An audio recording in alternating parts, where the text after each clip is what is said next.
Afroman and his whole little raid back in August. His house got raided. I guess he wasn't there, but his wife was there. She took video of it. Their surveillance cameras, their security cameras in the home took video of it. They didn't find nothing, did they? Didn't find nothing. Nope. All they confiscated was money. Yep, that's what I heard. Was it. I heard they took some money. That was it. He had something to say about that. Yep, because from what he says, they returned all but $400, and they're saying they miscounted the money and they returned the proper amount. Now, we know how dirty police can be, so I'm just going to say, yeah, okay, $400, sure, y'all miscounted, quote unquote.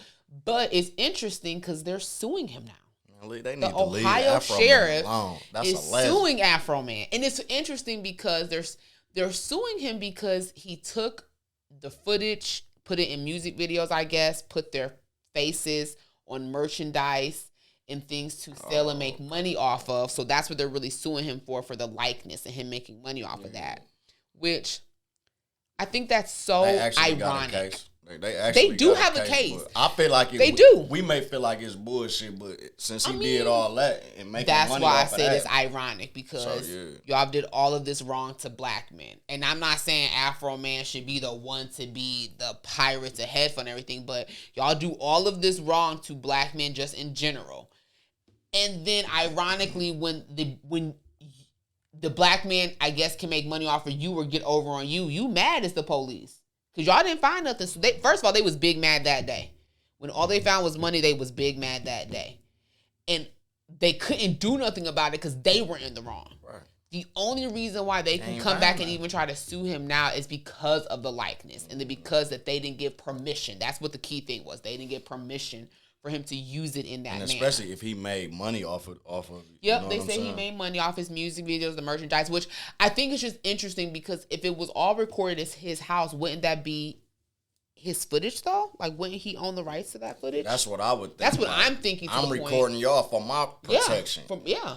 But didn't you say his wife was the one who did Yep, his wife whipped out her phone or her device, whatever. I'm assuming it was a cell phone, but whipped out and started recording in the moment. Since he used it, now they going after him. And from my understanding, from what it sounds like, they probably used a mixture of the wife's recording and then like what was on the surveillance footage, I'm assuming. Yeah. So it was a mixture. So that's maybe where it makes it messy. Mm-hmm. But I mean, what do you expect us to do as black people when police start storming our house? And they didn't find nothing. So at this point, he's not guilty of anything because they didn't find nothing. So we are innocent people, and you just storm our house thinking we're guilty of something. What do you expect us not to do but start recording? Kick in the door, like, that's crazy. And then you didn't find anything. So, yeah, I'm about to use that to kind of be like, ha, ha, ha, because you was looking for something you didn't find.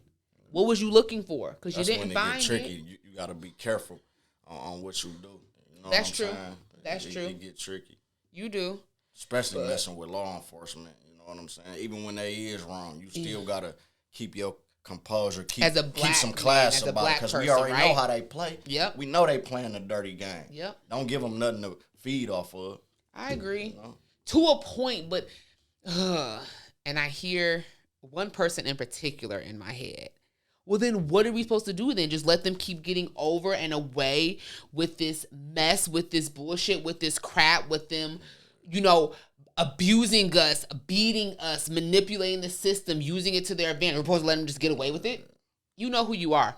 But I just hear that one in particular voice in my head because that is the caveat to the other thing. Yeah, we could just let it go, try to be as meek and humble as possible, but then they're going to keep getting away with it because at what point do we stand up as a people, as a community, and say enough is enough? Exactly.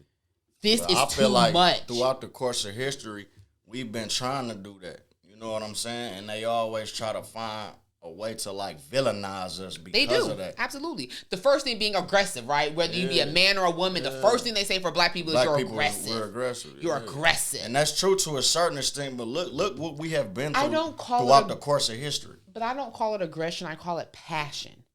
We are very passionate about stuff. We are not aggressive. I most definitely agree with you. But we are passionate. But we are aggressive too, though. We can get aggressive. I will say that. We can get aggressive. We can. I will agree with that. People. But we are not innately aggressive. We're very passionate. And sometimes that gets confused. That's why because our passion sometimes does get confused for aggression. And it's not aggression. It's just pure passion for that person, for that subject, for whatever that situation is. It's passion. we're not being aggressive. I feel like it scares people. It does. It for sure does. Because in our passion, there's so much love and everything wrapped up in that passion that it does come off as an aggressiveness. It does. And then, since you brought it up, but we can go there. Since the day of time, people have been scared of black people. That's been the thing. You're scared. They're fearful. You be fearful of them. Lock your doors. Hide your children. Hide your wives. Hide your purses. Like, you're fearful of black people, black men specifically. If we really look at history and look at who is the ones who really be doing crazy ass shit. I agree. Who should people really be scared of? The white person, the Caucasian. Who should people really be scared My personal opinion. Look who come over and just conquer shit, kill whole goddamn generations. Come on now. Who should we really be scared of? Yep, I agree. The victims or I agree. The aggressor, like, you know what I'm saying? The real aggressor. The real aggressor. Thank you. The actual aggressor. We're responding to the trauma that we've been through. My bad. No, you're good. Yeah, we respond to the trauma we've been through, and I ain't making no excuses either, because people go about it the wrong way. You know what I'm saying? Get themselves in trouble. You just got to be smart about everything you're doing. Like, that's how I feel about it. I wholeheartedly agree with that.